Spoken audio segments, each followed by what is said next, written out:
Hello everyone, আসসালামু আলাইকুম।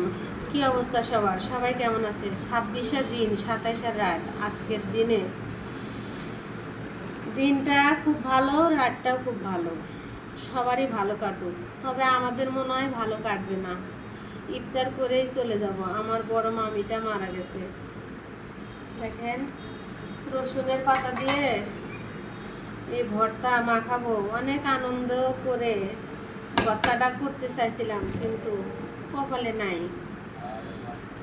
নাই গাইস, কিচ্ছু করার নাই। এই মাত্র ভর্তা মাখাবার বসে খবরটা আমি পেয়ে গেলাম। মনটা কি আর ভালো আছে এখন? কিন্তু তারপরে কি করব, কাজ তো আমাকে করতেই হবে। কেউ তো আর নাই যে সে করে দিবে।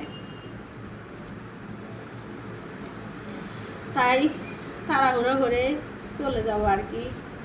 একটা বাচ্চা আছে আমার, ছেলে আবার কি খাবেনি। রান্না অবশ্য করছি, সব কিছু করছি, তারপরেও এই মুহূর্তে খবর পেলে তাই কি আর ভালো থাকে? তার মনটাও কি ভালো থাকবে কখনো? একটু থাকবে না। একটু শত্রু যদি মারা যায় তার জন্যও খারাপ লাগে। আর এ তো নিজেরা আপনজন। আমি আমার ওই মামির হাতেই বড় হয়েছি।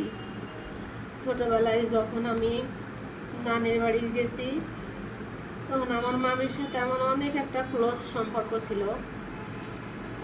খুবই ভালো একটা সম্পর্ক ছিল। হুটহাট ভালো মানুষই মারা গেছে। সবাই দোয়া করবেন।